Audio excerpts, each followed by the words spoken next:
Senior Counsel Kirago Kimani, I had you submit yesterday on the question of concurrence and saying that once the two speakers of the two houses have agreed on a question, then no question can be raised regarding their agreement.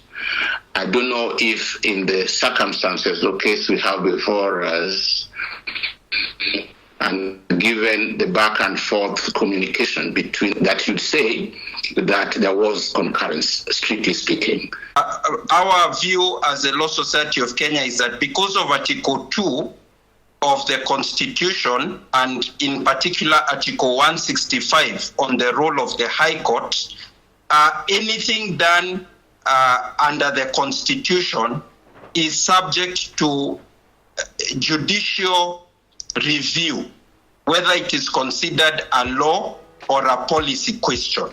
Anything that is inconsistent with the Constitution, any law, is void to the extent of that inconsistency.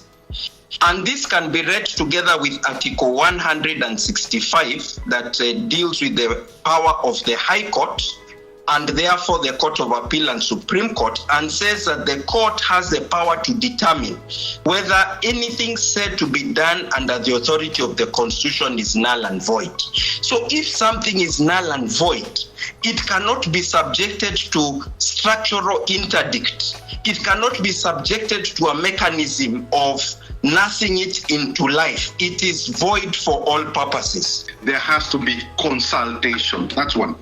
Consultation is a two-way relationship where citizens provide feedback to government.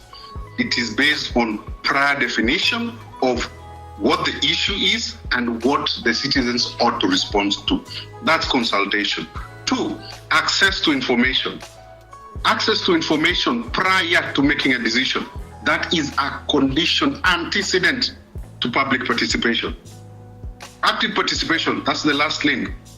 This is a relation based on partnership, whereby the citizen will be treated as a partner in governance, will help in defining the process, and the policy considerations, the opinion they give will be respected and considered. The Constitution predicates and incorporates within its vision the existence of a permanently engaged citizenry, elected to and involved in all legislative programs. The people have more than the right to vote in periodical elections, fundamental though that is, and more is guaranteed to them than the opportunity to object to legislation before and after it is passed. Are you telling us that in all cases of invalidity, the courts must suspend the invalidity to allow compliance? And if not, what cases would demand that the courts do so? On the question by Justice Ibrahim, why the Senate was not a party, because in terms of the proceedings here, I agree with what the Senior Counsel Kirago said. But when you look at the record, you will find that there was a joint resolution by the Speaker of the National Assembly and the Speaker of the Senate under Article 1, as contemplated under Article 110.3, that the finance bill was not a bill touching on counties, and therefore this was not an issue that needed to be, because it had the joint resolution had been done, and that's why Senate was not a part in the Court of Appeal. It did not complain, it did not raise any issue on this finance bill, because that had been resolved jointly by the speakers of the two houses. Proceedings of the National Assembly are televised in Bunge TV. So there's that first avenue. And this is a dedicated channel that ensures that everyone who has participated in this process can follow the proceedings of Parliament. Two, the reports of the committees are published and uploaded on the website on what business of the day is coming in at any given time, and so people can follow what is coming in. The Hansard, as my Lady Justice confirmed, is also uploaded. And then there's the audit paper which contains the amendments that have been done and which have been proposed. And then there are the social media handles. Twitter, the National Assembly at KE, that's the Twitter handle. And then there's Parliament of Kenya on Facebook. all this go on concurrently so that people can follow. And there's public access, physical, at the public gallery, that any member of public who is interested in compliance with Article 118 can request and access the proceedings in Parliament to follow what is going on. Public participation is ongoing. You have the people from memorandum, the member of Parliament will go to his constituency, and I'm telling him, I don't like that provision. Go to the floor. I want you to be substituted with something else. The test, if that is done, the test is not a public participation test. The test is 165 test, whether those substitutions affect rights of other people and those rights, have they been infringed on? Most people don't know this, but Parliament, where it is legislative, especially on the finance bill, each and every clause of that bill is put to a vote. Each and every clause stands on its own. It's a provision of the law. So this court, and it's the same for the appropriation, each vote is put to a vote of the Committee of Supply. Each provision stands on its own. So if this court found one provision to have an issue, we submit all of the provisions did not have any issue, the court will deploy constitutional severability, because each and every provision is put to a vote and it passes the legislative test. We will consider the submissions and deliver the judgment on notice. It seems like the Court of Appeal now raised the standard or changed the yardstick and introduced new parameters that were not anticipated in the FIVAN or the BAT.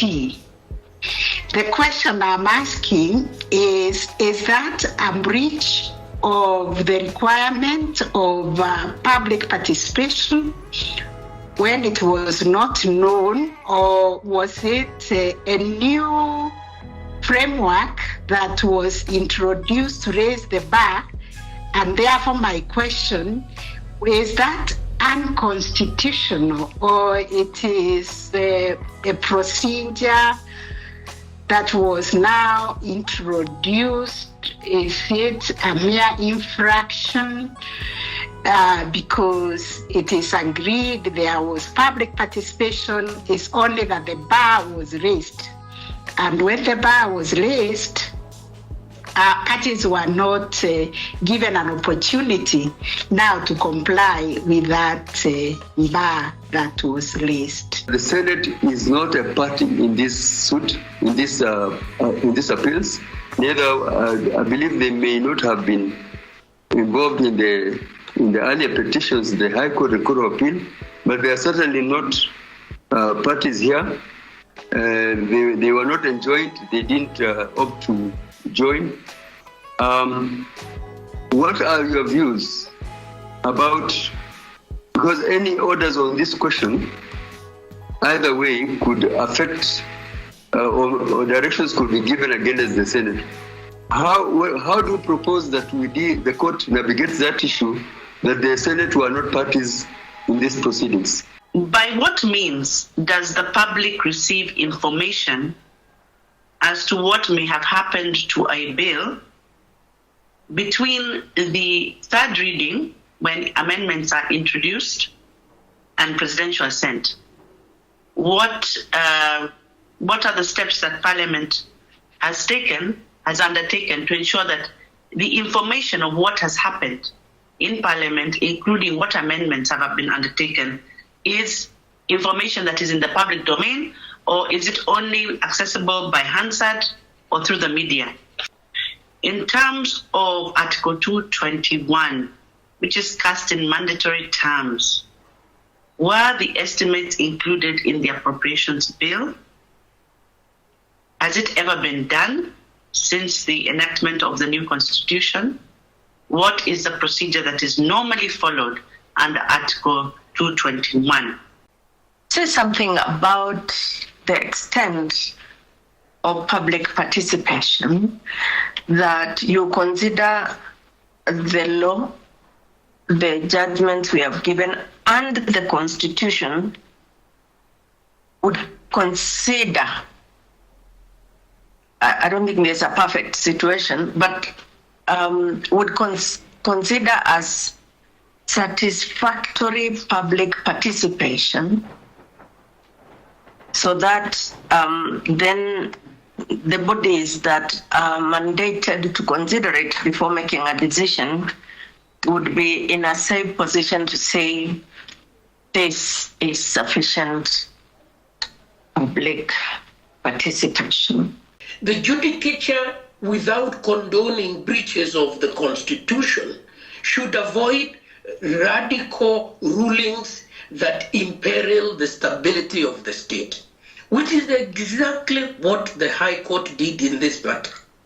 When you defund the state by a single stroke of the pen, you defund the state, you empty its coffers. That is not a step that should be taken lightly. It shouldn't be taken where we are quibbling over the meaning of words.